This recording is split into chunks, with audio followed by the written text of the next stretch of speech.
Facebook Live. Welcome everyone to season 3 of Chebacco Chats.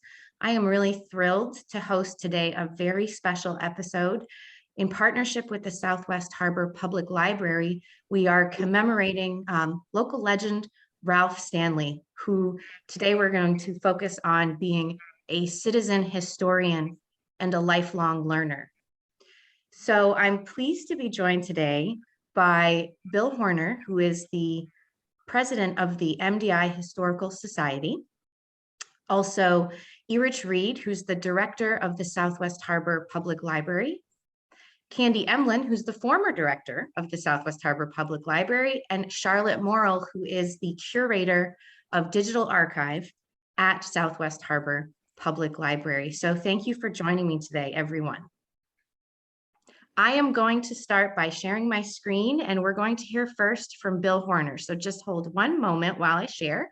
And then Bill, we'd love to hear from you about Ralph Stanley and what he's meant to you.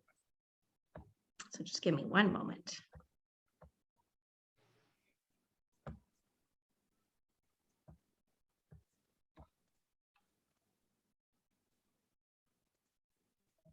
Take it away, Bill.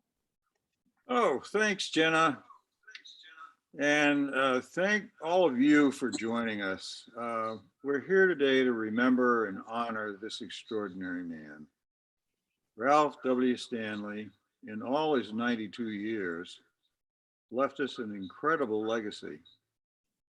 Beyond his building of beautiful wooden working boats, including the Friendship Sloop, beyond his multiple achievements and awards as a boat builder, beyond his musicianship, he was a respected citizen of his native island and he loved its history. His long and faithful service to two island institutions, the MDI Historical Society and the Southwest Harbor Public Library, brings us together today to honor him as an inspirational citizen historian, a lifelong learner, and through his research, writing, and stories, an essential resource for future generations. Thank you, Bill. Now, one person who is really well acquainted with Ralph as a primary resource is Charlotte Morrill, who, as I mentioned, is the curator of digital archive at Southwest Harbor Public Library. Charlotte, we'd love to hear from you about your work with Ralph. And the tears start. About 20-something years ago, when Meredith Hutchins and I were busy inventing the digital archive, I had not met Ralph, but I knew of him, of course. A little jealous of my husband, who got to talk to him all the time.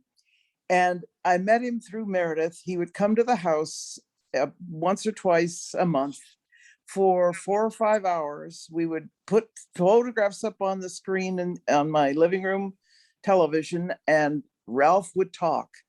And I was from away, so I would ask questions, probably a good thing because I didn't know anything. Meredith had grown up with him. And Ralph, we would show pictures to Ralph, and Ralph would tell stories and tell us about the pictures. Meredith would ask questions and she would write answers down, and I would ask a lot of questions. And if there were a tiny little 1/4-inch blip on the corner of the screen, he would say, Charlotte, blow that up. That's Josh's such and such vessel, and tell the entire story of everything that ever happened with it. And we wrote it all down. It'll take us years to get it all into the archive. He had learned his history from his great uncles from Cranberry, Uncle Jimmy and Uncle Lou Stanley. And he paid a lot of attention, but his scholarship, I think, came from Gano Dunn, who owned the schooner Niliaraga. Ralph went aboard her first as a cook and later was her captain for years for the rest of that family. Gano was a noted scholar himself. He had been the first gotten the first electrical engineering degree from Columbia. And he was a bit of a pedant, and he would talk and talk and talk. And he taught Ralph specificity and history and science. That picture's that's showing on the screen now, Ralph has the Niliaraga up near a great big Italian vessel that had been brought into the harbor. so that the family's maids could go on and visit. At any rate, when he stopped sailing, he said to me, I'm more than this. I'm more than just a boat builder. I've got other things to do. And he certainly did. And for years and years and years, Ralph and I and Meredith would talk about Southwest Harbor history. It was marvelous for me because I had moved there and didn't know anything. But he had an amazing eye for detail. He never forgot a working vessel. I asked him one time, I said, Ralph, do you ever forget? And he was such a self-effacing man, he would never bang his own drum. And he looked at me and he said, no, just no, I don't forget anything about a boat. And he never did. So we worked on it for years. We worked, and when he was sick in the hospital at St. Joseph's in Bangor, and I who took Ralph flowers or chocolates, for Pete's sake? I took photographs, and we sat on his bed in the hospital, and he identified pictures. And he was waiting for tests and a little bit worried, and he had a lovely day. It was the best thing I could have brought to him. So after that, then the calls and the revisions started, and he called and called and called. And every tiny little thing about Southwest Harbor or MDI or the history was important to him, terribly important to him, and that we get it right. So he's left us a legacy that will go on and on. Now, he has been saving objects from his life for many years, because what do we have here that is part of the digital archive now too?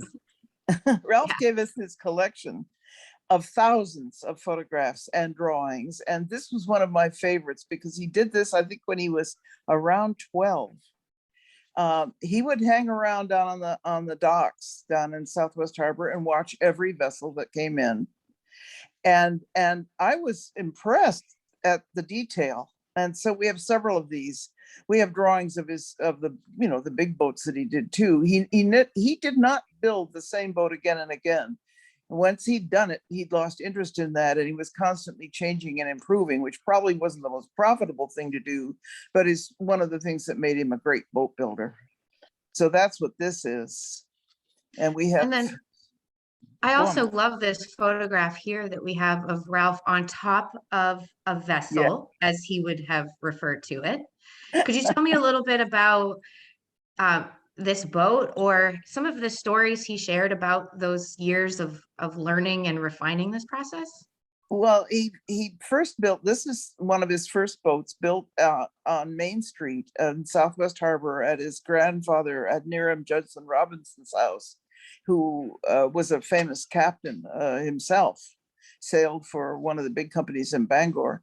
And the building, the little shed, I went to photograph it one day, was so small that you couldn't stand up in part of it, and it wouldn't accept a whole boat or vessel. So when Ralph really got going, and that's Ralph squatting up on top, building one of his first boats.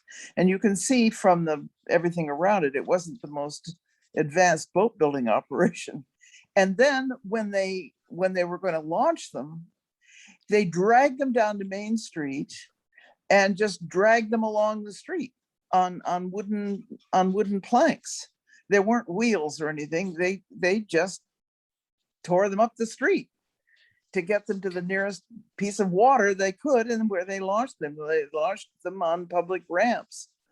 So that just fascinated me. So it seems like Ralph was a treasure trove of stories, and that he was continuously sharing those stories with you, as you said, even up until last fall. So even through actually December, when he passed away, he was still working on projects, correct? Absolutely. So Erich, I would love to hear a little bit about Ralph and some of his writing projects. Most recently, he was working on a book, and you've also published the Stanleys of Cranberry Isles. Could you tell us a little bit more about that? Yes, it was such a delight to work with Ralph, and it was so impressive, all the work that he's done, as far as on his boat building, and then as we're talking about some of his writing and scholarship, but the thing that's so amazing about him was just how warm and engaging he was. So anytime he came in as we started to work on his book, it always, he'd always have this amazing sparkle to his eye and keenness, and it'd always feel like you're at the center of the world when you're working on on some of his research projects. And so in 2019, in the summer, we started working on getting his Stanleys of Cranberry Isles published. Charlotte did a lot of work with him previously and had been published on the digital archive. And then we were looking to publish it in book form. And if anyone, still doesn't have a copy or has interest in getting another, the Sherman's is always well stocked in Bar Harbor, and you can also get it on Amazon, or you can buy it directly from us at the library. But so one of the things that's just amazing with him was, again, his level of detail and how rich and deep he would go. He would go into his research. I had multiple conversations with him about the HESPA. So he was really deliberating about whether he works with the print from the National Parks Archives, and in the end, he ended up working with the Northeast Harbor print. And he knew stories about everyone in that picture, except for there's one sailor that he was, it was sort of, he wasn't sure who it was, and I'm sure he was still considering who this sailor was, in his last days. And it was really neat too, that he was really, he would really dig into even what was going on in their days. And that didn't necessarily come out, in his book, but he really sort of, was thinking about the dynamics of the crew on the ship and how they got along with the captain, and he was reading a lot into those photos. It was remarkable. So one of the things that was pretty, it took us about a year to get it in print, and then upon completion, I'd see him maybe once a week, but upon completion, if he was the average bearer, he would sort of rest a bit. But I think it was within a month or so that he had like 70 pages written on this new research on the Robinson family. And Charlotte sort of referred to his great grandfather, Captain Judd Robinson. And then shortly after, he had over 100 pages. He's just just amazing, amazing endurance and determination, and really inspiring. Great. And you mentioned how he had lots of revisions and he paid great attention to detail. And Charlotte, I'd like to hear, with your work on digital archive, how important is it to make those revisions? What is it like as a citizen historian to continue to interpret history as you learn more? First thing that happens is total panic. Ralph would call, and I thought what Erich was going to say was the minute he finished that book, he kept thinking of revisions and additions. And I know that he started on the Robinson book that week, but I cautioned him not to call you, Erich, because I thought you'd probably fall over in a dead faint if another book came along so fast. Ralph rewrote everything he wrote when he found more information. He was very concerned when any of us made a mistake. It was he was worried about getting the history down of the island accurately. So I have 5 and 6 revisions of practically everything he ever wrote. And I've kept them all because I know that some future curator or historian is going to go over them and find that each one offers something a little different. And it isn't a matter of just correcting one thing. They'll have to be amalgamated at some point, because he kept remembering more things and adding to them. And there was no limit to his curiosity about it or his worrying about it. One of the last vessels he and I were working on It was very old and there are no photographs or drawing. It wasn't important enough to have a drawing done, and there are no photographs, of course. And it was built on the shore up in Eden, up on the north shore of or the top shore of the island. And I kept saying, finding a vessel that was like that. And he would say, I was in Virginia by that time, and he would call me or write me, and he'd say, well, yes, that's like it, but I'm not quite comfortable with that. That isn't exactly. So he kept looking and looking and looking. And about a week before he died, he had found the one that he thought we could be allowed to use because it was close enough to be exact. Which is one of the reasons why when they were restoring the U.S. Constitution, they hired Ralph to come and tell them, kind of take a look at it first and tell them what to do, because he was so exact and he cared so very, very much. Well, it's a great testament to him being an extraordinary scholar, that he might not have had a formal education for being a historian, and yet his contribution to history is undeniable. And we were happy to also publish some of Ralph's articles in our Chebacco Journal, which is our annual journal. And Bill, I would love for you to talk to us a little bit about Ralph's writing in Chebacco.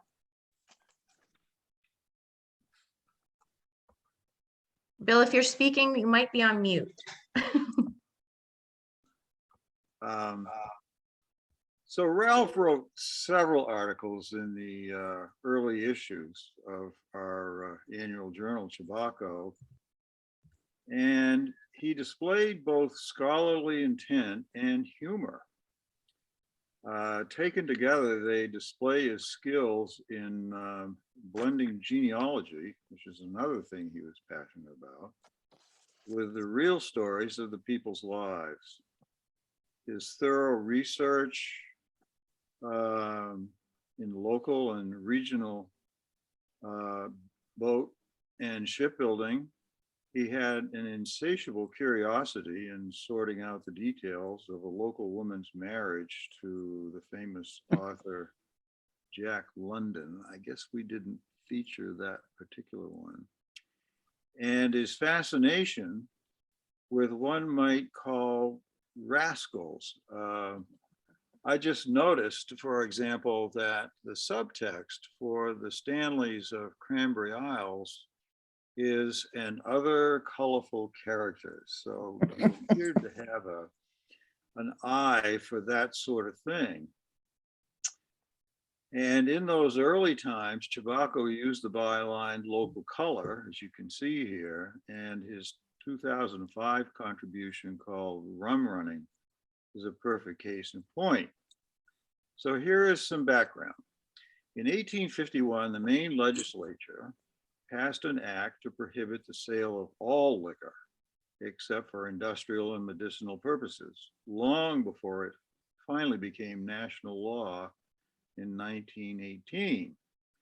In that year, a man named Howe D. Higgins, not Howdy, but Howe D. Higgins, joined the Customs Service and was appointed the Deputy Collector of Customs in Southwest Harbor.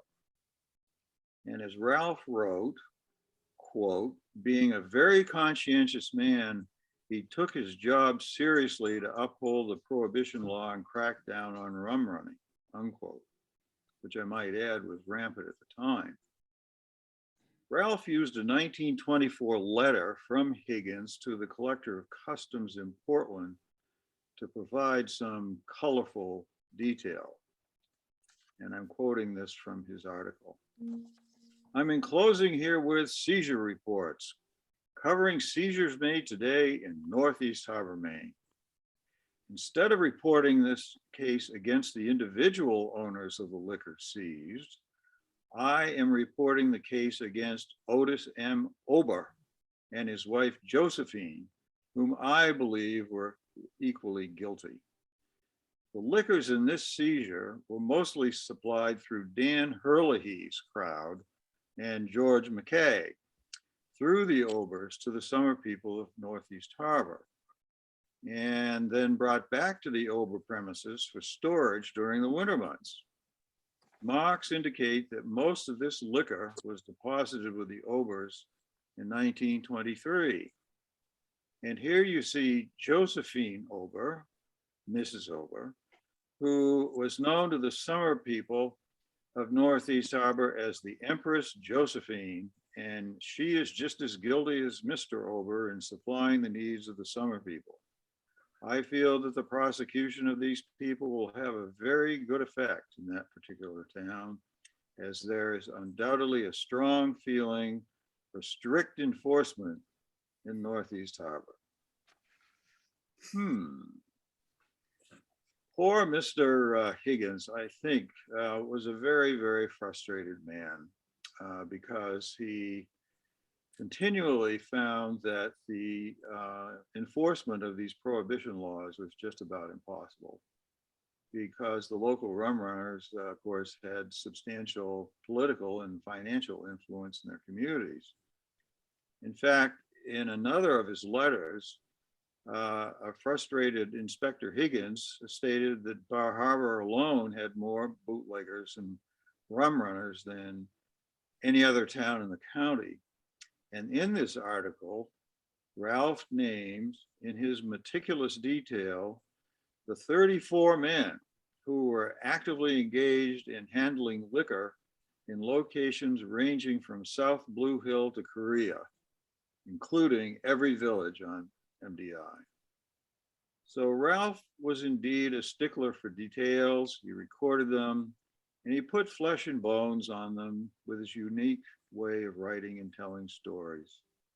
If you just put up the next slide, Jenna, the Historical Society honors him with our research room, which is, as you can see, a wonderful photograph of Ralph as he performed in the Jeff Dobbs production of Dancing at the Mill, I believe. And there you see the plaque just below it. Yes, so that reads dedicated in appreciation of his many years of study of the island's rich history. And that was in 2001. So 20 years before he passed away, he was already making an incredible impact. I had the pleasure of meeting Ralph Stanley only once. He was at Southwest Harbor Public Library's annual community appreciation event about 5 years ago. And he brought a really kind and joyful energy to that space. I remember his warm smile and his quiet delight. He always told stories. I could tell that he was very popular in the group and was a fixture at the library. I know that he did a lot of public programs. He contributed oral histories, symposium lectures, and I would love to know, Candy, in your years at Southwest Harbor Public Library, how would you describe your encounters with Ralph?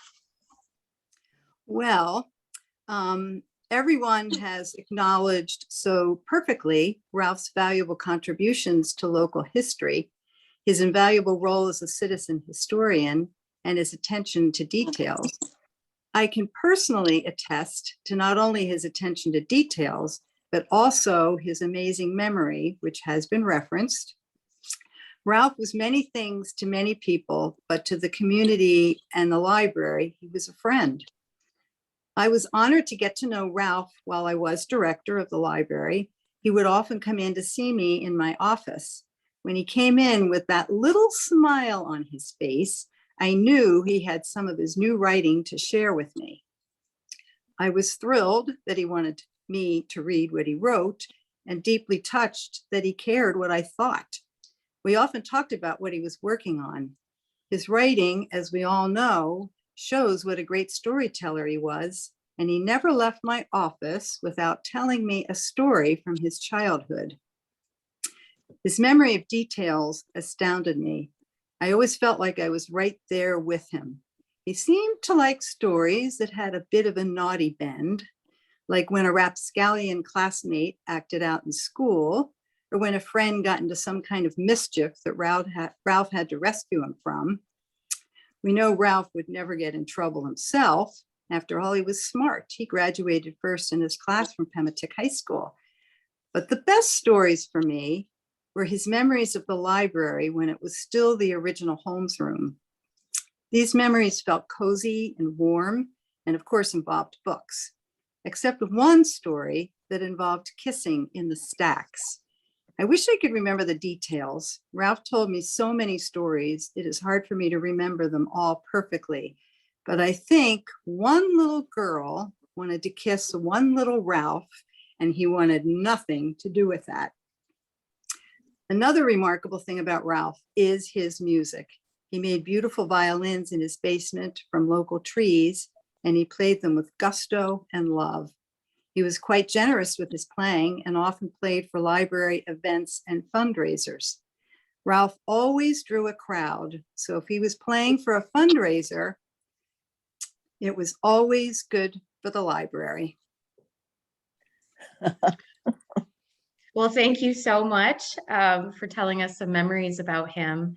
And I know that he has contributed quite a lot to the archives at the library. And Charlotte, I would like to hear a little bit about the legacy that is discovered and yet to be discovered. Oh, endless. That picture you're showing, I took in that is his workshop in his basement where he built violins on the table next to the freezer behind him, maybe 8 square feet. And for one of the violins, he used one of the stair treads from the old Underwood house, and we called that the Underwood violin. It goes on forever. And he loved the rapscallions, by the way. I always, he said, well, of course I can't write that down. We can't publish that, I suppose, can we, Charlotte? And I used to say, Ralph, not now, but maybe later, a future librarian would allow us to. So why don't you write it all down? Ralph, write it down. I'm still hoping we're going to find a secret file somewhere of some of those rapscallion stories. But I think one of the things about Ralph and his legacy, when I want to demonstrate the digital archive of the library, I send somebody to the Ralph page because we have so much of it and we've followed it through. And of course, because of him, we have all the detail involved. And that's not a quarter of what there is still to go in. But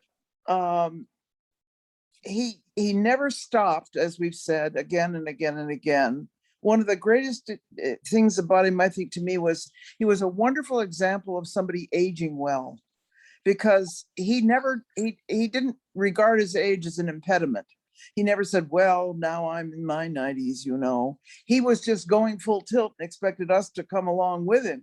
And sometimes I felt as though I were grabbing his coattails, you know, with my feet off the ground, being swept up. But it was absolutely fascinating always. And again, as everyone has said, his kindness for it was incredible. And I think that if you read some of the things he wrote, both for Chebacco, for the Historical Society, or for us, you'll see that great humanity. But to me, I think his enormous legacy of recorded and communicated history of Southwest Harbor and the island, and the size of what we've got in the digital archive and what everybody else has, without him, a huge part of our history would have been lost. The island is so fortunate. Well, as is the boat building community up and down the eastern seacoast, because he shared with so many people. But we would never have had, any of us, all the historical societies and the libraries would never have had as much history about that wonderful place without Ralph. And I used to look at him and think, what would be lost when we didn't have him? And I told him, I said, don't you dare die, Ralph Stanley. I'll come after you and beat you if you do. And that was a couple of weeks before he died. He laughed, though. It made him laugh about it. But there's just no replacing it. But we had him. And all, as you can see, each of us treasured what we had and made the most we possibly could of it. And that's the way we won't lose Ralph. He won't be gone, because we'll be, all of us, working on what he left us forever. And then we will have left it in print and in photographs and in books, and it'll be there for everyone on the island and other people to read and see. Well, let's go into that a little bit further. There is a great resource that's available for us to see a portion of what Ralph has contributed. As we heard from you, it'll continuously grow as you add objects to your collection.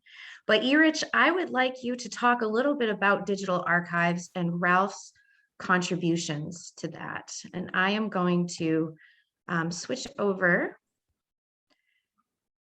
to your website.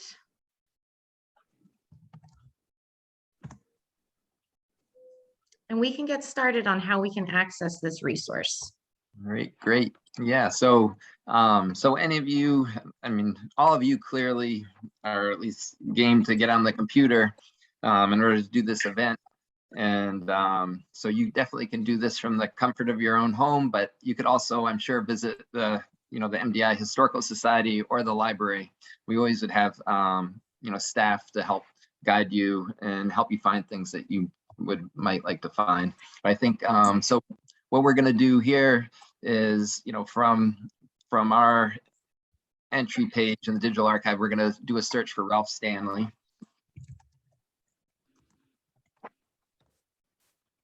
And the amazing thing about the digital archive is there's a whole slew of organizations that are all sharing this. So we'll scroll down to the bottom, to the bottom of the screen, and we can see, we can see that there's 14 local organizations that have Ralph Stanley, sort of material, and all of us are adding, new materials, by the day. So yeah, you can see that. Yeah, so it's a really amazing collaboration. We George Soulis is a trustee for the library, and he helped design the database, which is open software that other organizations can use too. So we're going to go up to the top, and one thing we're going to change, instead of table, we're going to look, we're going to do grids so we can see more, and then we're going to do 200 images, and then we're just going to stick right now for with images, just to bring Ralph closer to all of us. And then you can see, yeah, as we scroll down, you can see a lot of the materials. And that's one of the amazing things about the digital archive and all the local organizations, is that, we often are always working hard on preserving, but often it's hard to give access. And here, we can give access to so much of Ralph and other local communities. And you can see down here that there's actually another 4 more screens of images, so that you could take a look. So we'll go back up to the top, and now I think we'll look at Ralph when he's a bit younger. Let's look at the Chester Warren Stanley family portrait. And so you can see we'll have some, information about the photo here. And one of the remarkable things that's sort of unique about the digital archive is the relationships that are built into the database. So we'll click on here, and yeah, we'll see the different, Ralph and Bertha and Chester. And so what we'll do here is we'll get on Bertha's record.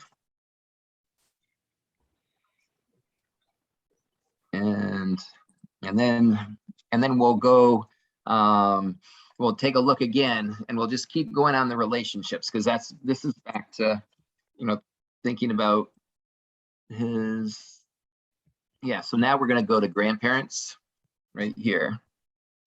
And then we've got Captain Jed Robinson right here. So this is, so you can see, you can basically, for genealogy, you can go from step to step, and you can see different materials. And this is a starting point that he's been working on most recently, starting with the family and stories, going down through generations. And that was one piece that I was working with him in the last Yeah, the past 3 or 4 months before he passed was looking at potentially finding some local researchers to help him, flesh out more of the Robinson family and story. So if there's any of you out there that, that have interest in sort of continuing with some of Ralph's work, both looking at the genealogy, and then, as you can tell, he'd certainly be interested in some, sort of colorful tales as well. Yeah, definitely let me know, reach out to me, to the library. Great. Thank you so much for showing us that demo of Digital Archive. And if anybody wants copies of the book that you mentioned, the Stanleys of Cranberry Isles, you said there are some at the library. There's also some at Sherman's. And we did have a viewer tell us that there's some at Carroll Drugstore in Southwest Harbor as well. And so I'm going to show another photo that some folks may have seen in the newspaper. It's one that I was really happy to dig up here. And Bill, could you tell us a little bit about Ralph Stanley and Gunnar Hanson? What did these two men have in common? Well, unfortunately, I only met Gunnar once, and that was at a presentation at the schoolhouse, the old schoolhouse there on Sound Drive, and he gave a talk about the method of writing. And that particular day, he talked about themes. He said it's so important when you're taking up writing, and that was important to me at the time because I'm a non-history trained citizen historian of a sort. But I got interested in writing about some of my own research. And I remember Gunnar on that day just giving me a kind of pivotal moment in realizing that an important element in how you organize your thoughts when you're setting about a writing effort. And so I don't know what they're talking about over the fence here, but I'm sure it has something to do with writing. Or possibly that beautiful looking day sailor in the background, but I can't really add any firsthand knowledge of the kind of relationship they carried on. I wish I could. I can, Jenna. That would be wonderful. Please add. Yeah. Gunnar wrote the script for Jeff Dobbs' marvelous documentary on Ralph, and I have to say that I think that's the best thing that Jeff ever did, and he's done a lot of good documentaries. And Gunnar worked on it for a couple of years, and with enormous detail. And this picture was taken, I think, way before that time. But so they had known each other for a long, long time. Gunnar, of course, was also a pretty famous movie person, and had written a good many of Jeff Dobbs' documentaries. So the picture of Ralph playing the violin that's at the Mount Desert Island Historical Society, I think was one that was taken for that It was documentary. yes, I believe so too. Yeah, and so it's lovely to. Gunnar was a very, very special man and helpful to the world while he lived. And we were lucky to have him on the island too. But I've loved that picture. I'm glad you chose it. Thank you. And I saw Gunnar Hanson's name first before I learned of his movie connection. I saw that he had also written a book on Mount Desert Island history. And so we have two really important citizen historians of the region here. And so Bill, you were gracious enough to introduce us into this program. And I was wondering if you could wrap us up this evening. Sure, I put a few thoughts together here as follows. What can we conclude from remembering a remarkable and inspirational person like Ralph Stanley? His life eludes a one-word description, but if I were to choose one, I would say craftsman. What Ralph was able to achieve with wood in his skillful hands came from his adventurous mind, a mind that functioned creatively throughout his long life, and as we've just heard, right up to the very end. He was a lifelong learner, and his craftsmanship extended into multiple dimensions. For us, he set a high bar, but one that is not beyond our reach. As a historian, he inspires us and he urges us to take action. But we should remember that he was at his base a citizen.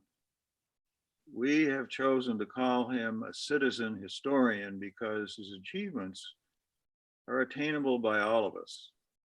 His qualities of intellectual curiosity, pursuit of discovery and truth through research, and yes, writing, are there for all of us. And now we have, as you've just seen, the huge advantage of the digital age. Several institutions, including the two represented here today, are building their own digital archives and contributing them to a pioneering central collective called the History Trust that combines archives shared by 14 area organizations. Today, Ralph's earthly remains will come to lie in a small graveyard behind the Nathan Clark House on the way to the Claremont Hotel. But his mind lives on in the digital world that comes to us as a gift. Thank you, kind sir. Thank you, Bill. And thank you to Charlotte and Candy and Erich for joining us today. It was a spectacular commemoration from all of you for Ralph. For viewers, if you want to visit our websites, we are at mdihistory.org and also swhplibrary.org. And that's where you'll find digital archives / digital archives for the public library. We will have another episode of Chebacco Chats next Thursday, back at our regular time of 4:30. And we will have a recording of this commemoration program on our website next week so that you can share it or view it again if you would like. So thank you all for joining us this evening and have a good night. Thank you, Jenna. Thank you. You're special. Yeah. Thanks so wonderful much, job. Charlotte. Take care.